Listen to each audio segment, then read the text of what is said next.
Bruce Harold Lipton, 1944, nacido en Estados Unidos.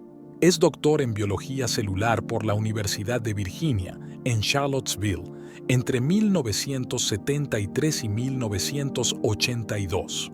Ejerció como profesor de anatomía en la Facultad de Medicina de la Universidad de Wisconsin, donde además desarrolló diversas investigaciones centradas en el desarrollo muscular y publicó varios artículos en revistas científicas. Más tarde, llevó a cabo estudios pioneros de epigenética en la Facultad de Medicina de la Universidad de Stanford, que lo llevaron al convencimiento de que la carga genética de una persona no solo no determina las condiciones biológicas en las que se va a desarrollar, sino que ni siquiera es el factor condicionante fundamental. Es autor de varios libros como La biología de transformación y el bestseller La biología de la creencia, por el que se hizo conocido a nivel internacional y en el que explica que los genes y el ADN no controlan nuestra biología, sino que es el ADN el que está controlado por las señales procedentes del medio externo celular, entre las que destacan los poderosos mensajes que provienen de nuestros pensamientos. La conclusión más relevante es que podemos ser dueños de nuestro destino. Si reducimos nuestra forma de pensar, es un cambio de paradigma de víctima a protagonista. Nos han hecho creer, dice Lipton, que el cuerpo es una máquina bioquímica controlada por genes sobre los que no podemos ejercer ninguna autoridad. Eso implica que somos víctimas de una situación. No elegimos estos genes, los recibimos al nacer y ellos programan lo que sucederá. Cuando crees que los genes controlan tu vida, tienes una excusa para considerarte una víctima. Número 1. No somos víctimas de nuestra genética. Dice Bruce Lipton, me enseñaron que los genes controlan la vida, que en ellos se inscriben todas nuestras capacidades y características, pero es falso. En verdad es el ADN el que está controlado por el medio externo celular. ¿Qué significa eso de manera más concreta? Hablar de célula es hablar de vida. Los seres humanos somos la suma de miles de millones de células en el cuerpo, que realizan todas aquellas funciones que son imprescindibles para nuestra existencia. De manera gráfica podríamos decir con palabras de Lipton, que las personas somos células con piernas. El ADN es controlado por señales que vienen desde fuera de la célula, incluyendo los mensajes energéticos positivos y negativos de nuestros propios pensamientos.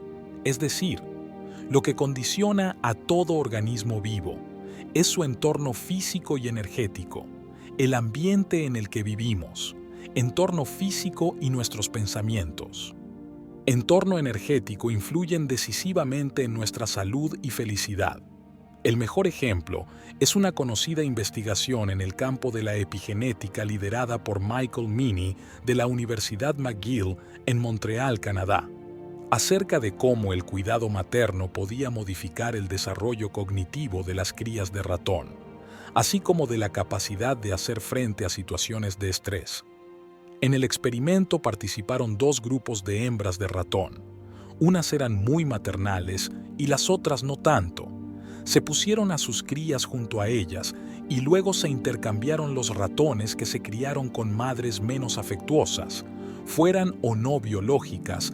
Mostraron las mismas modificaciones del ADN del cerebro que sus cuidadoras y se mostraron más vulnerables ante situaciones de estrés. Número 2. Los estudios que empecé hace 40 años demuestran que las células cambian en función del entorno. Esto es lo que llamamos epigenética.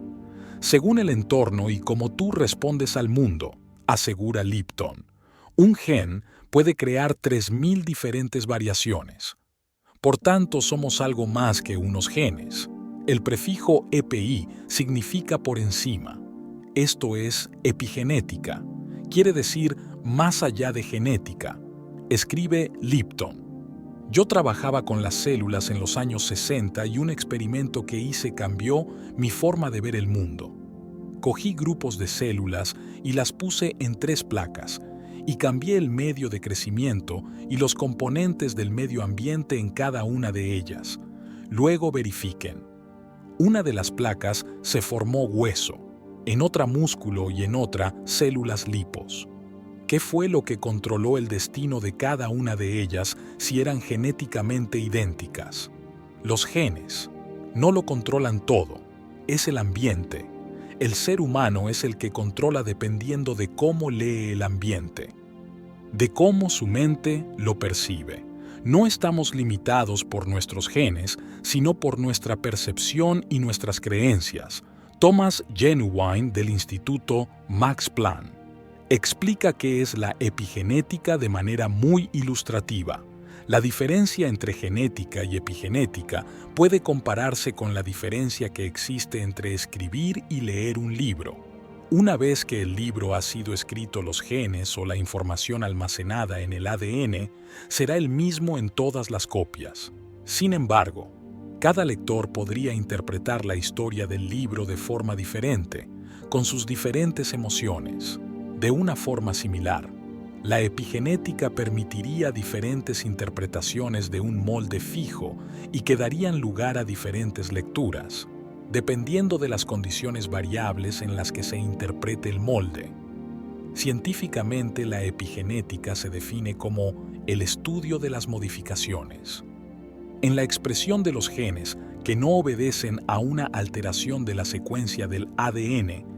Más coloquialmente, la epigenética hace referencia a cómo los factores ambientales, el medio externo y los estilos de vida influyen en la expresión de determinados genes. Número 3. Cambiar nuestra manera de vivir y de percibir el mundo es cambiar nuestra biología. Diríamos que somos lo que vivimos y pensamos. El entorno y nuestra respuesta a ese entorno configuran quiénes somos. Desde pequeños, aprendemos a vernos como nos ven y a valorarnos como nos valoran.